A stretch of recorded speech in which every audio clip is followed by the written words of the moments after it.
Well, good afternoon, everybody. Can y'all hear me? Mic check, mic check. Oh, y'all wide awake. I know y'all so happy it's at the end of the day. It has warmed up because I already had my speech ready. When I got up here, it's so cold in here. I was going to tell y'all, if y'all have any questions, email me because I cannot answer them. I'm cold. Well, good afternoon. I am Venice Grigsby. I'm with the Construction Partial Estimate section. I've been with DOTD at June made 37 years. I love DOTD. And now we're here to present you with the payment part. That's the fun part. Okay, let me see if I can get my clicker going. Okay, what I'll be going over what a partial estimate is, the steps of a partial estimate, and to show you how to get your payments in a timely manner. Okay, so the purpose of this section is to help the LPA, PE, and the responsible charge to understand the process how to get the payments in a timely manner from DOTD. So the first thing is, what is a partial estimate? Well, what it is, it's the pay quantities, the items that have been worked on for 30 days. So this is what makes up a partial estimate, and it's based on the quantities that are entered into site manager by the LPA, PE, or the LPA inspector, and they have to enter this on a daily basis. So think about if you don't enter this information in daily, by the time you get home or the next day, you're gonna forget about what it is. So then you start just making up stuff and it'll be falsifying documents. So this is how a LPA invoice is created. So, and a partial estimate must be submitted every month, every 30 days, whether there is any work done or not. You still have to create an estimate. So these are the steps of a partial estimate. The first step is the daily work report. And that's when those items are entered into the field book or the spreadsheet daily. Step 2, the LPA creates the estimate. This is done in site manager by the office manager. So they always remember, it has to be entered every 30 days. The PE has to submit an invoice, an estimate, and an invoice is the same thing. You have to submit this every 30 days, whether there is any work done or not. The LPA project engineer, they approves the estimate. So just because the office manager generates it, then the PE has to approve it. So you want to keep the approval process going. Don't just let it stop. Okay, I've approved, make sure the next person has approved. Then the LPA responsible charge, that's the person that's designated by the contractor and site manager to approve it.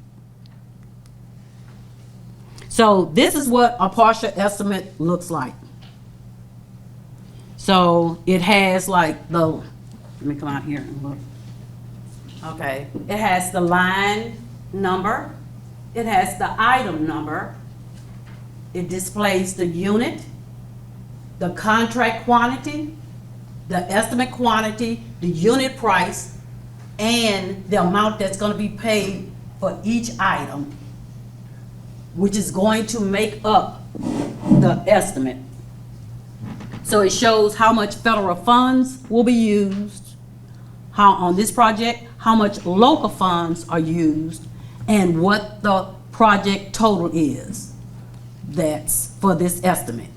Then it shows the project total to date. So this is the amount that have been being paid for all the estimates up to this one. It shows the grand total of this estimate again, which is the same thing as your project total and your grand total to date. It shows the contract time. So it shows the contract time allowed. So this is how much is allowed on this contract. the time charged, this estimate. So you, on this estimate, 15 days. Time charged to date.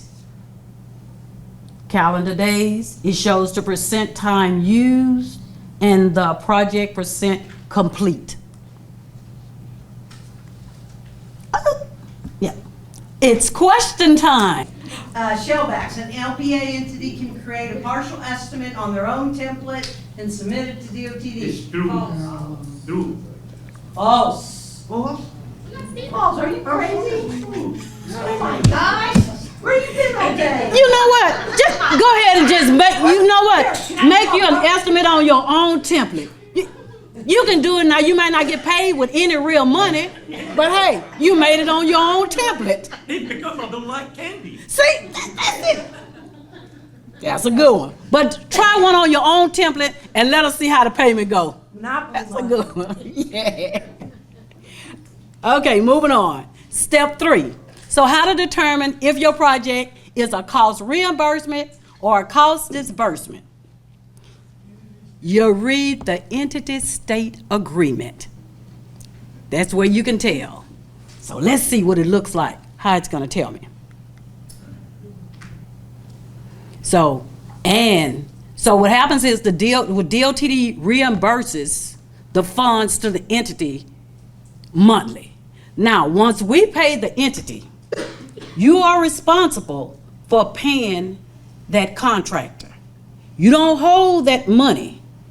You let it keep going, release it, free it up, keep the love going. So the difference between a disbursement and a reimbursement.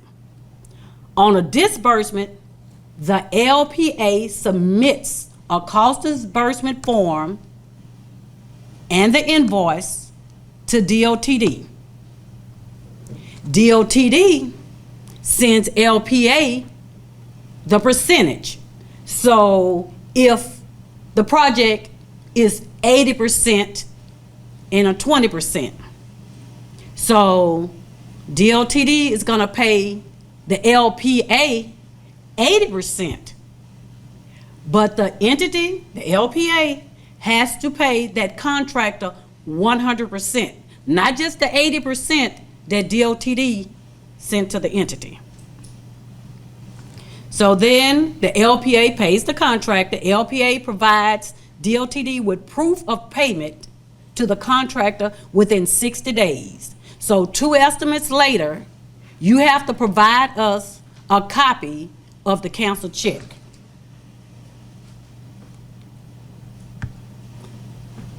And this is where you find it at the entity state agreement, which is in Article 2 funding.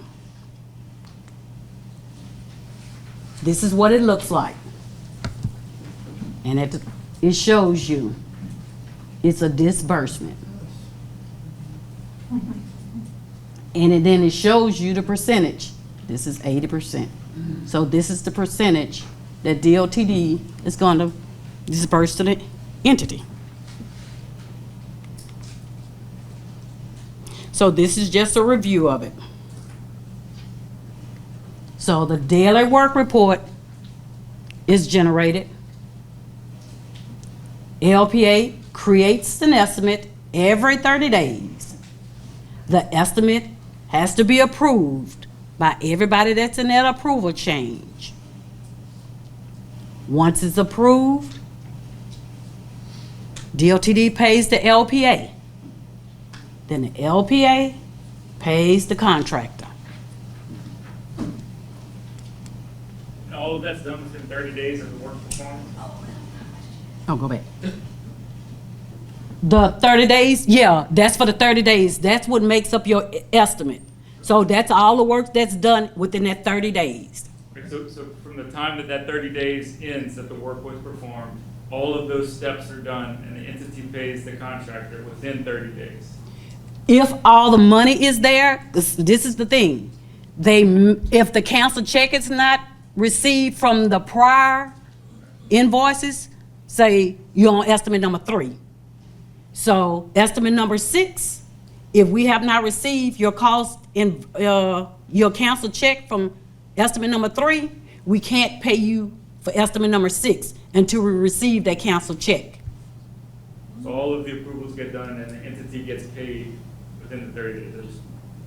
30 days, provided, Entity has submitted Documents. everything to DOT. Payrolls are in, Mhm. PDD forms, all those things that we talked about today.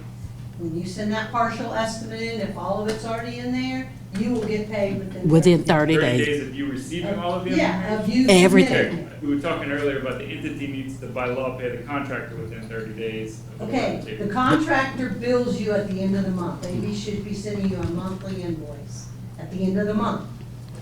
That monthly invoice should equal what your daily diaries are. You spend a day reconciling, is that all right? We're good, we're ready to go. You do the partial estimate in site manager. You got everything into all those people that we talked about today. Then within, as quick as DOTD can review that, you will get your money back within 30 days to pay that contractor.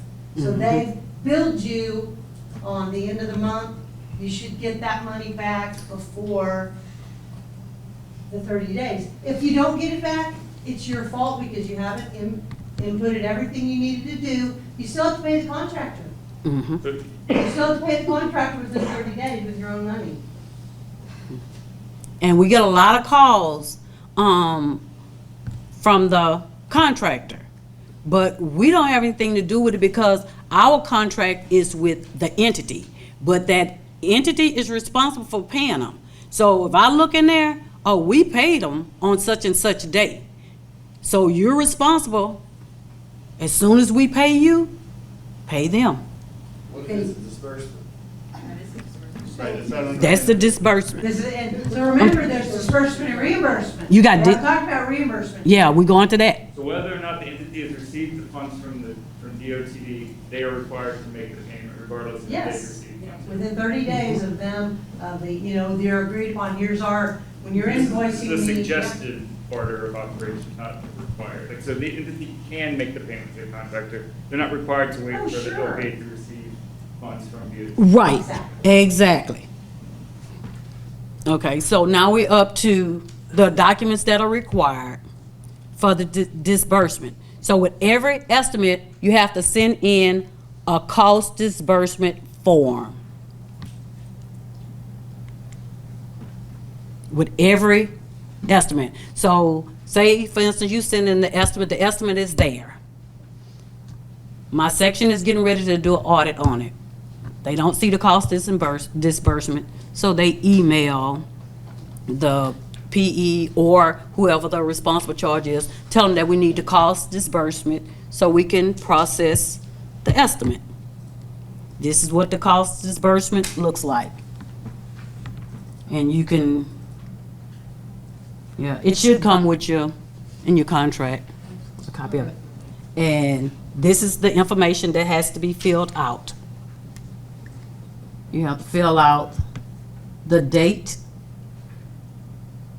the entity, the estimate number, project number. You don't have to put anything here. You have to put the total amount here, not just the percentage that DOTD is disbursing to you, but for the full amount of the estimate has to go here.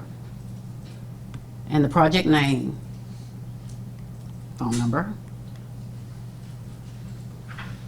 And you can email it or you can fax it.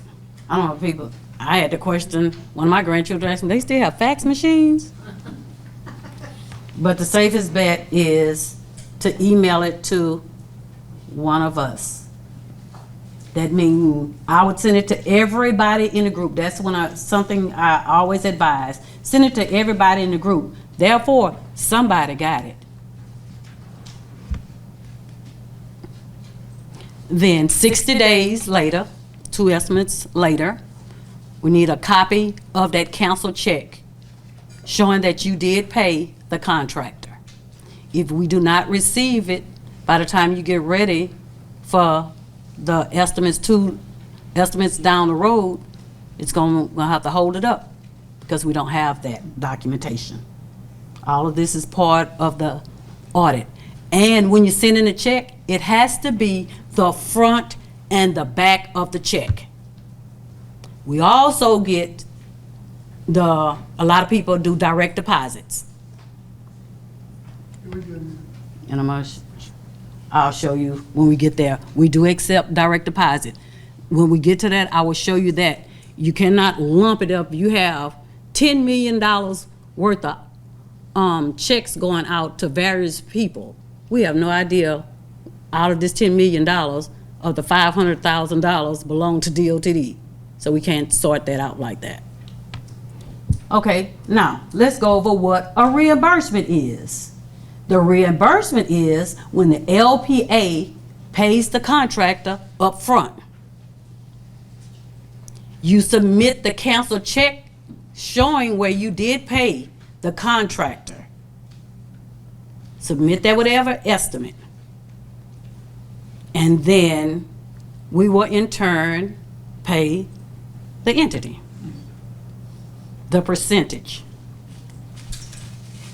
And these are the steps. Daily work report.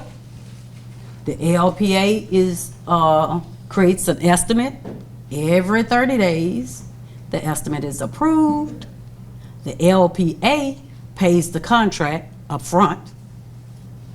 Then after we receive your copy of your canceled check, we do the audit and we disperse the funds. Everybody happy?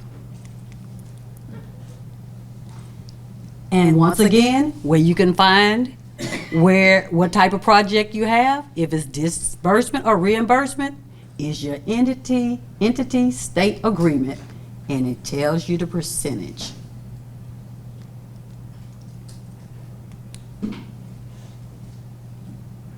So this is just a repeat of what you need to send in for the reimbursement. Copy of your canceled check, front and back. If you get direct deposit, you send in, they will have a example showing what we will accept. Send it to this group of people so everyone can get it. So this is the front and the back of your canceled check.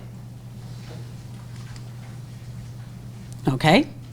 Question time. Messed up. Whose turn is it? Anybody remember? It's Shelvack's turn? Anybody arguing that? I just can't believe I'll do that, Travis. I don't cheat. What are you talking about? So it's the urchin's turn, the back row? Okay, back row, urchins. An LPA can get funds dispersed by DOTD before they pay the contractor's invoice. True or false? Tell me again. What do you guys think? You think it's true? Yes. What'd you think? Click. Let's see. Click. Drum It's roll. true. True? DOTD gives you guys a good deal on that one. I'm gonna tell you right now. Because Federal Highway does not disperse money to DOTD.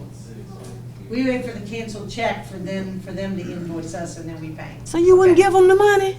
No. Oh, I mean, no, much huh? better than you. That's just CRAP crap. Okay, moving right along. This is a copy. This is just one of the examples that we can accept for direct deposit. And it'll show this and here. And if you're in doubt, email one of us and say if this particular document is acceptable. We'll say yes or no. This is another. See, that's clean. This is a clean cut one right here. We like those. Okay. I think we made the mistake of trying to get reimbursed for 5 projects at once like that. But you know what? It's a lot cleaner if we did one. But as long as you have the project numbers listed on here, you can have 4 numbers on here with the right amount that should be for each project and it totals. But when they have no project number, I'm telling you, we received this, and it was like $10 million. It's like, man, I'm good, but my psychic powers don't work like that all the time. So it wasn't working. So that didn't work. Okay. Now, So still with the approval, we still auditing the project. So step 4 is DOTD compliance section, they approve. So after they get all your payrolls and everything else that compliance need, they approve. Then it comes to construction audit. That's where we do our audit to make sure that we have all the documentation. We have to make sure we have enough budget available, cancel checks and everything. Okay, the LPA, they looks at this, certifies it, sign it. Make sure you keep it for your record.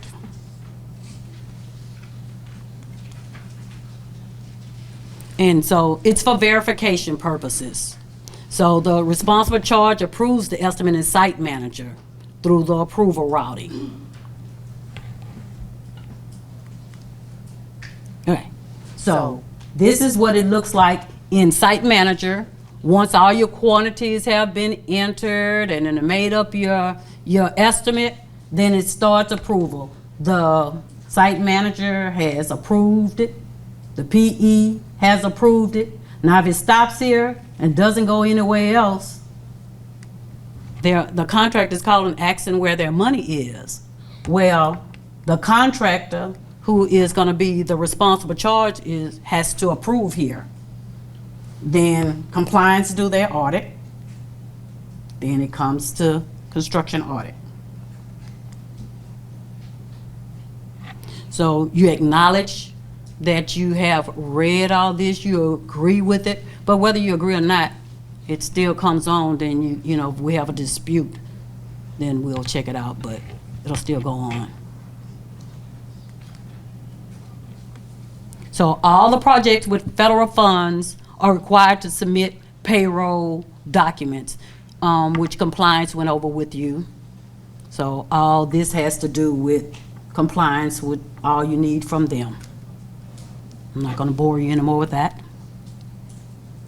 So compliance approved. Now it's time for construction to do all their documentation. Repeated that already. So we ensure all your documents have been received. So here, if any items are over or under 5%, the PE has to submit a change order for the next partial estimate. So this right here, if it's under 5% or over, we're not gonna hold it up. If it's under, we're not gonna hold this partial estimate up. It's just saying by the next estimate, you need to have a change order completely approved. That way we can get the budget. But we will approve that one as long as they have enough budget available to pay it. I don't see too many stockpile for LPA, but this is information that you can read over because I don't see too much about LPA. But if you have any questions about it, I can answer them. So we determine if the partial estimate is either 5 days from completion, a letter can go out, which is a courtesy letter. You may get a courtesy letter saying your project is within 5 days of completion. We'll send a notification, but it's just a courtesy. Okay. Question. Scallywags. A contractor may decide not to submit payrolls if they choose. DOTD will still reimburse the LPA for partial estimates. False? Oh, okay. That's just like creating your own partial estimate in your own template, huh? Exactly. Let's say. You can. Oh, but you get paid. Right. Okay, let's keep it moving. Okay, I'm gonna keep it rolling. So if change orders are submitted and they have adequate funds, we can go ahead and process the estimate. So we make sure we have enough change orders. And I think Matt was telling y'all early, he said if you're in the black, you know, you're good, or red, you're not. I use Christmas colors. If you're in the green, you're good, red, you're not. Okay, so here we go. So this is one of the reports. On my end, it's report number 37. It may be something different for you, but the name of it is the Partial Estimates Verification Report. And what it does, it gives a breakdown. So it shows you the project number, the approved amount, and the amount that it's trying to pay. So if you look here, the amount that it's trying to pay is in red because it's more than approved amount. So therefore, a change order is needed. And some of the breakdowns, they may have multiple categories. So they might have all the way up to 9 categories. And it'll show you which category is over the approved amount. And say if they have multiple categories, say like 5 categories, category number 2 may be on the particular estimate that you're trying to pay. So it's in the red. We cannot pay the estimate if that item is on your estimate. Now, what has happened is, say if you have $1 million estimate, the one item that's on there is only $3,000. So would you want to hold up $1 million estimate for $3,000? So what I suggest is go back, remove that item, that $3,000 what you're trying to pay, so you can get paid the bulk of your money. Then have your change order done. So put that item, once your change order has been approved, put that on your next estimate. Then you get your money. Okay, so this is what the partial estimate looks like. I can't see any of this stuff up here, and I did it, so I'm not gonna even lie. But anyway, you can see it's gonna have the contract number, everything in red. All that stuff is important. So, okay, so it's in your book though, huh? It's in your book, right? If not, I can email you a clear copy. So, this is what a partial estimate look like. It have items on there. This particular one don't, but you still getting. So it's a zero estimate. This is one of the ones. There were no items, but it's a zero estimate. We still have to approve that. Prime example. Okay. So, the change order report, it compares your current approved amount, which is your original contract amount, plus any change orders that have been fully approved. This is it. So these are all the change orders that have been approved. It's telling you the description. It tell you the status. So approved, approved, approved. This one is in draft. So these amounts are approved, and see you got a negative amount. So this is the total amount of change orders have been approved. So this is going to be added to the original contract.